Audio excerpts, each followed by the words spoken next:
大家都知道咗創業其實好孤獨㗎嘛。全香港教會做生意嘅人都係少嘅。啦，無論大生意又好，細生意又好，其實背後都係有好多數之不盡嘅辛酸。真我自己其實跳出嚟搞公司，其實我有個 vision 嘅。公義樹正正就係一班基督徒生意人去一齊去面對。喺公義樹咧，其實頭先講啦 ，ICT 小組啦，因為大家都係同一個行業，咁所以大家遇到嘅問題咧就會好容易理解，咁同埋亦都可以互相扶持咯。呢樣嘢係好寶貴嘅。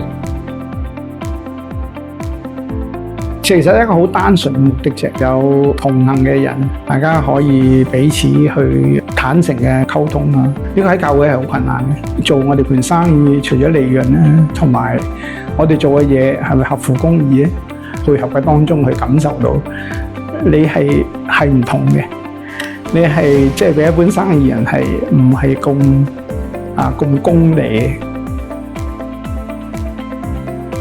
我一路去追尋自己嘅夢想嘅時候，就開始去諗有冇可能去將呢件事結合信仰啦，又可以去維到生啦。到有一日咧，我就喺Facebook 嘅裏面咧，就打呢個市面商啦，一個揾嘅時候咧，就揾到公義樹。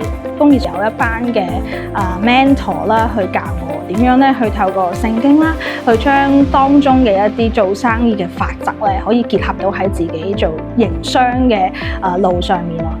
咁喺嗰個嘅課程裏面咧，幫助到我揾翻自己嘅身份角色，點樣去脫變，即係一啲嘅諗法係好唔同嘅，嗰個力量亦都會大好多。咁公義樹第一個 office， 我記得嗰陣時候咧，啲弟兄姊妹咧，因為冇錢裝修，咁弟兄姊妹咧就大家落手落腳去做裝修。咁直到2021年咧，就有呢一個佐敦基地嘅出現啦。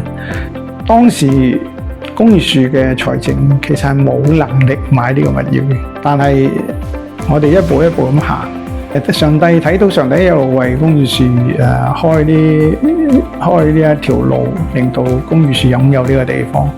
我諗呢個唔係終點嚟嘅，呢個只係個開始。25週年，希望咧公義樹咧都繼續咧去結下更加多嘅果子，祝福更加多嘅公司。祝公義樹25週年，25歲，25歲，25週年，生日快樂！